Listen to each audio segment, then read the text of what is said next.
नमस्कार दोस्तों, books for brain channel में आपका दिल से स्वागत है। एक सवाल पूछूं और आप प्लीज ऑनेस्टली सोचना, क्या आप कभी रात को सोते वक्त सोचते हो मैं जो लाइफ जी रहा हूँ क्या ये मेरी लाइफ है? क्या आप ऑफिस में बैठे बैठे फील करते हो मैं ज्यादा कर सकता था पर कर नहीं पा रहा? क्या आपके पास कोई आइडिया है, कोई ड्रीम है, कोई काम है जो आप करना चाहते हो पर हर बार रुक जाते हो? और जब भी खुद से पूछते हो कि मैं क्यों रुक गया, तो एक ही जवाब मिलता है, लोग क्या कहेंगे। रिजाइन करने का सोचा पर फैमिली का रिएक्शन याद आ गया। वीडियो या कंटेंट बनाना चाहा पर सोचा कोई जज करेगा। करियर या बिजनेस चेंज करने का आइडिया आया पर सेफ ऑप्शन चूज कर लिया। इसलिए नहीं क्योंकि आप में टैलेंट कम है, इसलिए नहीं क्योंकि आप लेजी हैं, बल्कि इसलिए क्योंकि आप फेल्योर से नहीं डरते, आप लोगों से डरते हो। जी हाँ, आप लोगों से ही डरते हो। सच बोलूं, ज्यादा लोग फेल्योर से नहीं डरते, लोग लोगों से ही डरते हैं। और इसी एक डर ने लाखों करोड़ों जिंदगियां बर्बाद की है। इतनी तो कभी किसी फेल्योर ने भी नहीं की है। आज की इस वीडियो में मैं आपको सिर्फ मोटिवेट नहीं करने वाला, आज हम ये समझेंगे कि ये डर आता कहां से है, ये आपकी लाइफ के डिसीजन का रिमोट कंट्रोल कैसे बन जाता है, और सबसे इम्पोर्टेंट, इस डर के बावजूद एक्शन लेना कैसे सीखा जाए, ताकि आप ये ना कहें मुझे पता था पर मैंने ट्राई नहीं किया।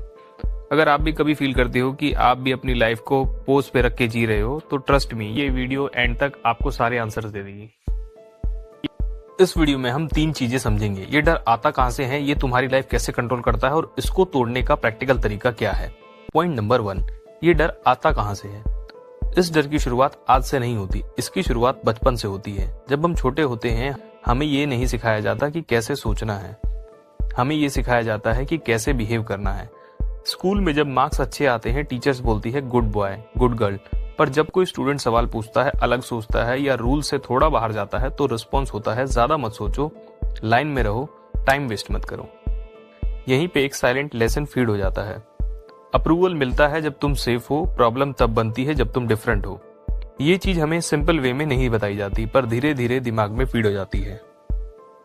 बचपन में हमें कॉन्फिडेंस नहीं, अप्रूवल ट्रेन किया जाता है। टाइम के साथ हम एक पैटर्न सीख जाते हैं। सेफ रहना मतलब शाबाशी, अलग सोचना मतलब सबके खिलाफ जाना, यानी क्वेश्चन खड़े करना। और जब हम बड़े होते हैं और लाइफ में कोई बोल्ड डिसीजन लेने का मोमेंट आता है, जैसे job change, business, content creation, relationship, opinion, तो दिमाग ऑटोमेटिकली लॉजिक नहीं पूछता। दिमाग पहले ऑडियंस पूछता है, लोग क्या सोचेंगे, फैमिली क्या बोलेगी, सोसाइटी में इमेज क्या बनेगी। नोटिस करो, यहाँ कहीं भी ये सवाल नहीं होता है कि मैं खुश हूं या नहीं। हम लाइफ के डिसीजन फ्यूचर के लिए नहीं, ऑडियंस के लिए लेते हैं। इसलिए लोग रिग्रेट से नहीं डरते, लोग एम्बैरेसमेंट से डरते हैं। और एम्बैरेसमेंट का डर इतना स्ट्रांग होता है कि हम अपने आप को ही सेंसर करना स्टार्ट कर देते हैं। हम सोचते हैं थोड़ा और वेट कर लेते हैं, अभी राइट टाइम नहीं है, पहले परफेक्ट हो जाता हूँ। पर सच ये है, ये परफेक्शन नहीं होता, ये फियर ऑफ जजमेंट होता है। राइट टाइम का वेट अक्सर लोग क्या कहेंगे का मास्क होता है, और यहीं से प्रॉब्लम स्टार्ट होती है। क्योंकि जब आप बार बार अपने थॉट्स को दबा देते हो, तो आप स्लोली अपने आप से झूठ बोलना सीख जाते हो। और जो इंसान अपने आप से झूठ बोलता है, वो कभी एपिक लाइफ नहीं जी सकता। पॉइंट नंबर 2, ये डर लाइफ को कैसे कंट्रोल करता है।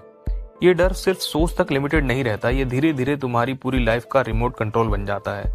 इस डर की वजह से लोग फेलियर से नहीं डरते, लोग एक्शन से डरते हैं। क्योंकि एक्शन का मतलब होता है एक्सपोज होना, और एक्सपोज होने का मतलब है जजमेंट। इसलिए आप देखेंगे लोग जॉब से खुश नहीं होते, पर फिर भी सालों तक वही काम करते रहते हैं।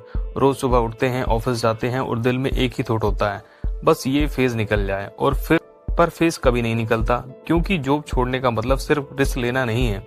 जॉब छोड़ने का मतलब होता है लोगों के सवालों का सामना करना। अब क्या करोगे, स्टेबिलिटी है या नहीं, अगर फेल हो गए तो। इसलिए लोग कंफर्टेबल पेन चूज कर लेते हैं अनसर्टेन ग्रोथ के बदले। आइडियाज का भी सेम सीन होता है। आइडिया रेडी होता है, रिसर्च हो चुकी होती है, मन भी करता है, पर एक लाइन आ जाती है, अभी राइट टाइम नहीं है। सच बताऊं, मोस्ट केसेस में राइट टाइम का मतलब होता है मैं जज होने के लिए रेडी नहीं हूँ। राइट टाइम अक्सर एक्शन का दुश्मन होता है। टैलेंट का केस जो होता है वो और भी पेनफुल होता है। टैलेंट तो होता है, पर दुनिया को दिखाया नहीं जाता, क्योंकि दिखाने का मतलब होता है कंपैरिजन, कमेंट्स और ओपिनियंस। इसलिए लोग बोलते हैं मैं बस हॉबी के लिए करता हूँ, पर अंदर से वो जानते हैं कि वो ज्यादा कर सकते थे।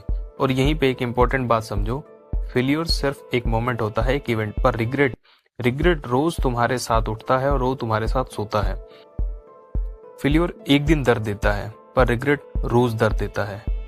आयरनी ये है, जजमेंट का डर टेम्परेरी होता है। लोग आज जज करते हैं, कल किसी और टॉपिक पे शिफ्ट हो जाते हैं। पर जो चांसेस तुम मिस कर देते हो वो तुम्हारी मेमोरी में लाइफ टाइम के लिए रह जाते हैं। तुम्हें याद रहेगा, काश वो ट्राई किया होता, काश वो बोल दिया होता, काश वो स्टेप ले लिया होता। लोग तुम्हें कल भूल जाते हैं पर तुम खुद को कभी नहीं भूल पाते। और इसी तरह से ये डर तुम्हारी लाइफ को साइलेंटली कंट्रोल करता है, बिना चिल्लाए, बिना फोर्स किए, बस तुम्हें रोकने पर कन्विंस करके ये तुम्हारे ऊपर कंट्रोल बना लेता है। पॉइंट नंबर 3, कुछ अलग यानी एपिक का रियल मतलब क्या होता है।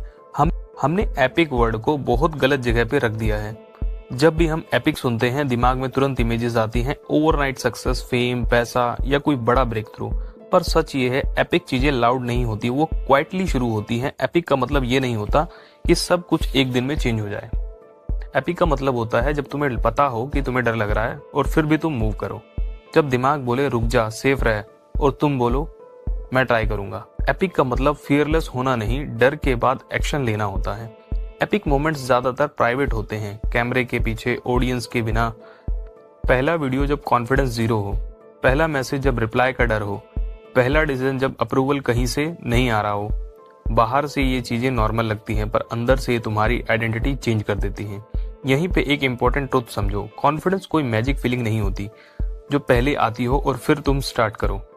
कॉन्फिडेंस एक्शन का साइड इफेक्ट होता है। कॉन्फिडेंस रिवॉर्ड है, रिक्वायरमेंट नहीं। अगर कॉन्फिडेंस पहले आता तो दुनिया का हर बंदा सक्सेसफुल होता। कोई भी हेजिटेट नहीं करता, कोई भी डिले नहीं करता। रियलिटी ये है, पहले एक्शन होता है फिर कॉन्फिडेंस बनता है। एपिक लाइफ का फॉर्मूला कॉम्प्लिकेटेड नहीं होता। रोज का एक छोटा ऑनेस्ट स्टेप, रोज का एक अनकंफर्टेबल डिसीजन, और धीरे धीरे तुम नोटिस करोगे डर कम नहीं हुआ पर तुम उसे हैंडल करना सीख गए हो। एपिक लाइफ बड़े जंप से नहीं, छोटे ब्रेव डिसीजन से बनती है। इसलिए एपिक बनने के लिए एक्स्ट्रा ऑर्डिनरी होना जरूरी है। बस इतना काफी है कि जब दिल बोले रुक जा, तुम अपने आप से इतना सच बोलो कि मैं ट्राई करूंगा। करेज कोई फीलिंग नहीं होती, करेज एक हैबिट होती है। रूल सिंपल है, रोज सिर्फ एक छोटा अनकंफर्टेबल एक्शन, बस एक, परफेक्ट नहीं, पब्लिक अनाउंसमेंट नहीं, बस एक ऑनेस्ट स्टेप। और धीरे धीरे तुम नोटिस करोगे डर कम नहीं होता पर तुम उससे ज्यादा स्ट्रोंग होते जाते हो। लाइफ मिस्टेक्स को माफ कर देती है, फेलियर्स को सीखने का चांस देती है, पर लाइफ इनडिसीजन को माफ नहीं करती। एक दिन तुम पीछे मुड़ के देखोगे और रियलाइज करोगे किसी ने तुम्हें रोका नहीं था, तुम खुद रुक गए थे। एपिक लाइफ परमिशन से नहीं बनती, वैलिडेशन से नहीं बनती, अप्रूवल से नहीं बनती। एपिक लाइफ बनती है जब तुम अपने आप से झूठ बोलना बंद कर देते हो। तुम्हें एक्स्ट्रा ऑर्डिनरी होने की जरूरत नहीं है, बस ऑनेस्ट होना शुरू करो। That's it, that's why it really means to do epic shit. और ये इस बुक डू एपिक शिट के सबसे बेस्ट 3 पॉइंट्स थे जो शायद आपकी लाइफ में कहीं ना कहीं अप्लाई होते हैं, क्योंकि हम सब के अंदर ये डर जरूर होता है। तो बचपन से कोई ना कोई डर हमारे अंदर होता है। अगर आप में ये डर थे तो प्लीज कमेंट में बताएं, और अगर आपको लगता है कि आपके किसी दोस्त के अंदर ऐसा कोई डर है तो उसे शेयर करें और इस वीडियो को लाइक करें और चैनल को सब्सक्राइब करें। Thank you so much.